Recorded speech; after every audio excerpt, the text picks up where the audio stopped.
কার সম্পদ জুলুম করে নিয়েছিল? গায়ের জোর দিয়ে, প্রশাসনিক জোর খাটাইয়া। প্রশাসনিক জোর তোমার আমি এই জন্য দিয়েছিলাম, প্রশাসন তোমার দিয়েছিলাম মানুষের প্রতি ইনসাফ করার জন্য।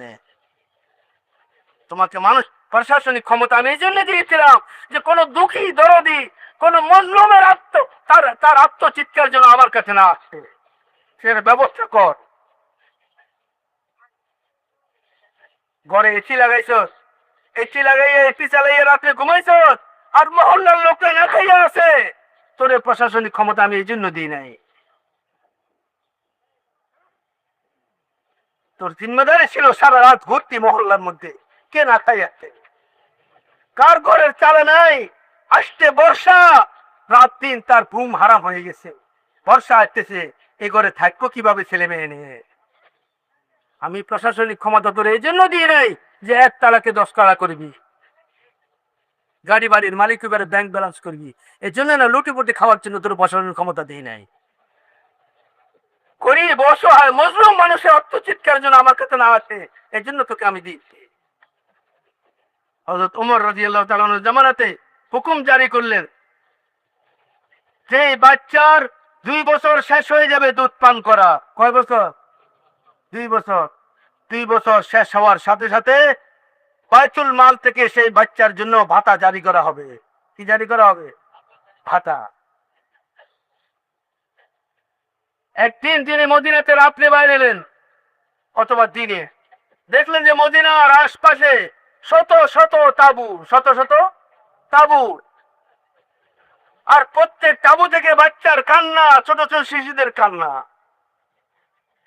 তোমার যেন বললেন, ও আল্লাহর বান্দিরা, ও আল্লাহর বান্দিরা, ও মায়েরা, এ বাচ্চাদের উপর রহম কর, দুধ বুকে দে, বুকে লো, কান্না বন্ধ কর, আমার সহ্য হচ্ছে না কান্না। তোদের উপর খোদা রহম করতো, কেন কাঁদা দিস বাচ্চাদেরকে?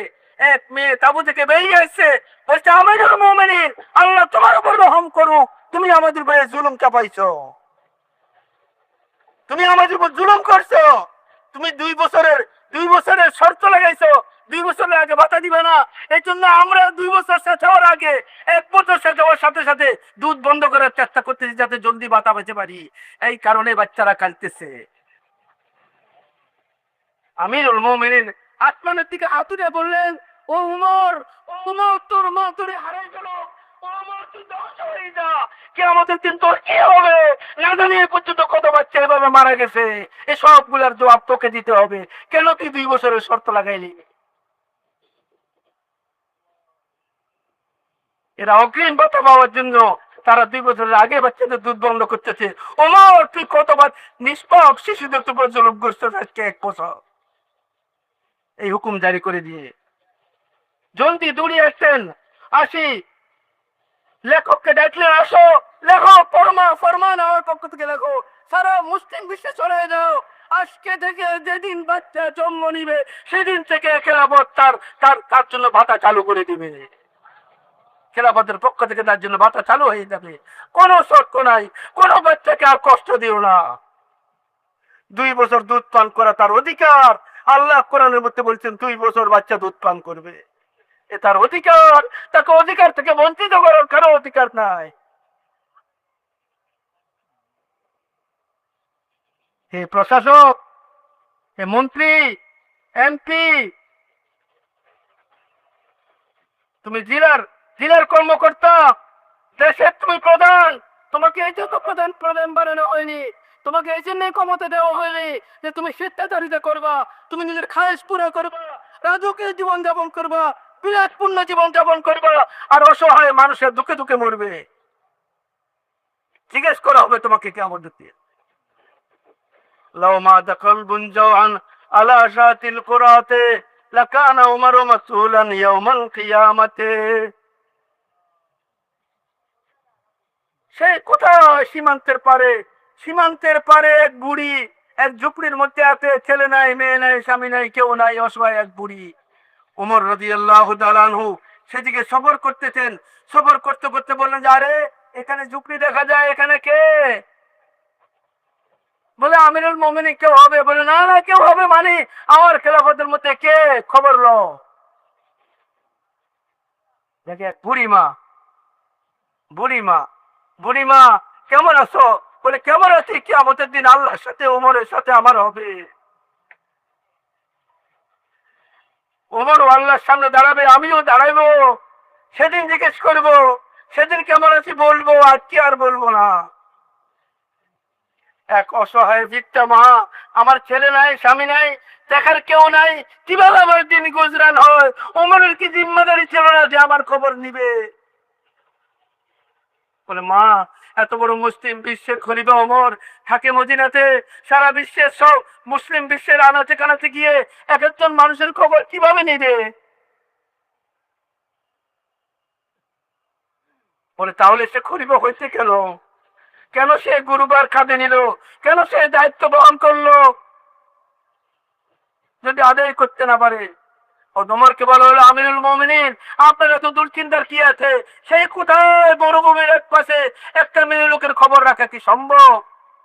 আমিরুল মুমিন বলে না না, লাউমা তাকারবুন জাওয়ান আলা শাতিল ফোরাতে, একটা কুকুর যদি পিপাসিত অবস্থায় ফোরাত নদীর তীরে মারা যায় আমার খেলাফতের জামানায়, লাকান ওমর মাসউলান ইয়াউমাল কিয়ামাতে, এই ওমরকে কিয়ামতের দিন খোদার সামনে জবাব দিতে হবে।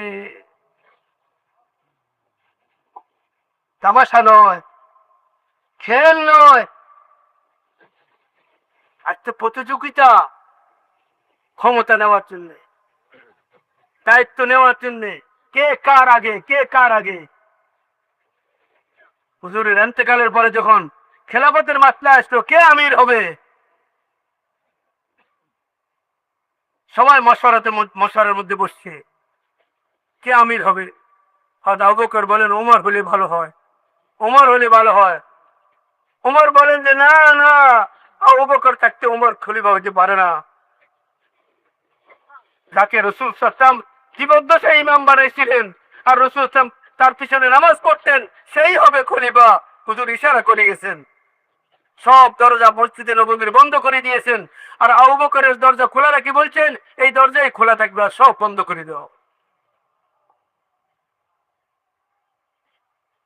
এরপরে যখন বহুত গুরুত্বপূর্ণ সমস্যা আসতো, বড় বড় সমস্যাগুলো আসতো, হযরত আবু বকর হযরত ওমরকে ডাকতেন, অন্যদেরকে ডাকতেন, এবং হযরত আবু বকরের কোনো কোনো সিদ্ধান্তের উপরে হযরত ওমর যদি বিরোধিতা করতেন যে না আপনার এই সিদ্ধান্তটা ঠিক হয় না, তো হযরত ওমর বলতেন যে ভাই আমি তো আগে তোমার বলছিলাম যে আমি উপযুক্ত না, তুমি উপযুক্ত ছিল, তুমি করো এটা, তুমি এই দায়িত্ব নাও, আমার পক্ষে সম্ভব না এটা।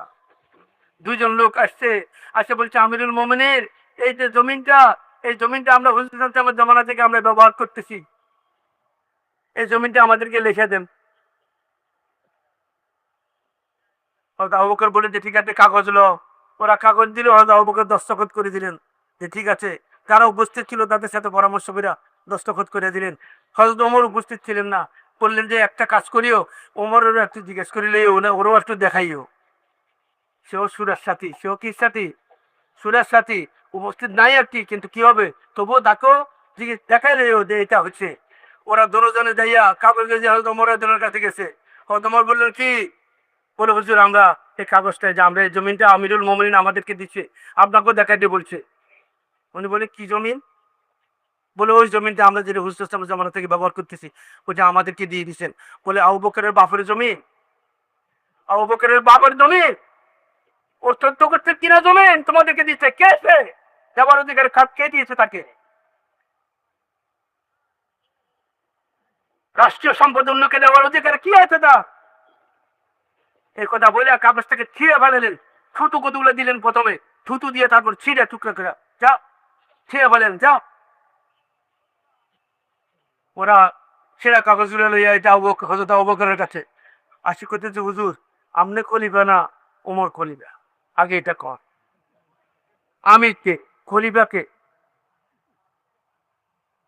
আল্লাহু আকবার। হযরত আবু বকর বলেন যে ভাই খলিফা তো আমি, কিন্তু ওমর আমার সাথে বেশি উপযুক্ত, সে বুঝে বেশি, ভালো বুঝে, সে সব প্যাসপোজ গুলা ভালো বুঝে সে। আমি বলছিলাম ওমরের যে আমি পারবো না এই দায়িত্ব নিতে, তুমি ল। সেও নেয় নাই, আমার কাঁধে চাপাই দিচ্ছে এটা। দোস্ত, সাহাবারা তো ভয় করতেন। একজন ছিল হুজুর সাল্লাল্লাহু আলাইহি ওয়াসাল্লামের জামানায় বাহরাইনের গভর্নর, দায়িত্ব দিতে হযরত ওমরের জমানায় হযরত আবু বকর রাদিয়াল্লাহু আনহু যখন খলিফা হলেন, উনি বললেন যে ভাই আমি হুজুর সাল্লাল্লাহু আলাইহি আমারে সেখানে আমির বানাই পাঠাইছেন, আমি এখন আর আমির হইব না, আমি কারো কথা মানবো না এখন আর। বাস হুজুর সাল্লাল্লাহু আলাইহি শেষ, হুজুর চলে গেছেন, আমি আর সেখানের গভর্নর নই। আবু বকর বললেন যে দেখো, নতুন নতুন এখন আমরা হুজুরের পরে পেরেশানির মধ্যে আছি, মুসলিম বিশ্বকে এখন খেলাফতকে সামলাতে হইতেছে, অন্তঃসার করিও না, তুমি থাকো, হুজুর তোমারে রাখছিলেন, তুমি থাকো। বোধ মানার জন্য কোনো মতে মানাইছেন, তো উনি গেছেন, ঠিক আছে আপনি বারবার করছেন, কিন্তু আপনার পরে আমি কিন্তু আর থাকবো না এখানে গভর্নর। এটা কথা শেষ। হযরত আবু বকরের ইন্তেকাল হয়ে গেছে 2.5 বছর পরে। আজকের হযরত ওমর রাদিয়াল্লাহু আনহু বাহরাইনের গভর্নর আসছে, আজকে ইস্তেফা নামা দিচ্ছেন, হুজুর সালাম আলাইকুম, বিদায়। বলে কিসের বিদায়? বলে আমি গভর্নরই করবো না। বলে তোমার গভর্নর কে বানাইছিল কেন? বলে যাও হুজুর সাল্লাম বানাইছিলেন, এখন পরে হযরত আবু বকর বানাইছেন, আমি চাইছিলাম না, উনি আমার জোর করে দিয়েছেন। আমি ওই সময় বলছি যে আমি কিন্তু আপনার পরে আর এটা নিব না, কিন্তু আমার উনি জোর পূর্বক দিছে। হয়তো আমার বলেন যে ভাই তুমি থাকো, বলছে না আমি যেহেতু আর এটা এর মধ্যে আমি থাকবো না। সাহাবারা কোনোদিন এই সমস্ত দায়িত্ব নিতে চাইতেন না। বহুত বড় দায়িত্ব এগুলা, এগুলা পোস্টারিং করে নেওয়ার জিনিস না, এগুলো আন্দোলন করে নেওয়ার জিনিস না, এগুলো কিয়ামতের ময়দানে জবাবদিহি করার জিনিস, এগুলো জিম্মেদারি। মেরে মহতরম দোস্ত বুজুর্গ, স্বাধীন জীবন যাপন করা নয়। এক মুসলমান স্বাধীন জীবন যাপন করতে পারে না। এক মুসলমান তার জীবনের কোনো ক্ষেত্রে স্বাধীন না, প্রতি ক্ষেত্রে সে আল্লাহ এবং আল্লাহ রসুলের হুকুমের অধীন। সে যদি সে আল্লাহ আল্লাহ রসুলের অধীন হয়ে জীবন যাপন করে, চাই সে রাজত্বের মালিক হোক, চাই সে সর্বোচ্চ প্রশাসনিক ক্ষমতার অধিকারী হোক, চাই সে নিম্ন স্তরে হোক, চাই সে রিক্সাওয়ালা হোক, চাই সে মহিলা, চাই সে পুরুষ, চাই সে গরিব ধনী, যদি সে তার জীবনটাকে আল্লাহর হুকুম হযরত মুহাম্মদ সাল্লাল্লাহু আলাইহি ওয়াসাল্লামের বাতানো তরিকায় জীবন ব্যবহার করে থাকে, জীবনের সকল ক্ষেত্রে পোশাক পরিচয়, বিয়ে শাদী, ইবাদত, লেনদেন, মামলা, মুআশারা, আখলাক, চরিত্র, আন্তরিকতা, সম্পর্ক, মহব্বত, একে অন্যের সাথে আচার আচরণ, সামাজিক জীবনে, পারিবারিক জীবনে, ব্যক্তি জীবনে, রাষ্ট্রীয় জীবনের সকল ক্ষেত্রে, সেখানে সে যায়, দেশে ও বিদেশে, সব জায়গায় সে মনে করে আমি মুসলমান। আমি কি? আমি মুসলমান। মুসলমান মানে আমি আল্লাহর বান্দা, হযরত মুহাম্মদ সাল্লাল্লাহু আলাইহি ওয়াসাল্লামের উম্মত, এবং আমার এক চুক্তিনামা আছে আল্লাহ রসুলের সাথে। সেই চুক্তিনামাটা হলো লা ইলাহা ইল্লাল্লাহু মুহাম্মাদুর রাসূলুল্লাহ।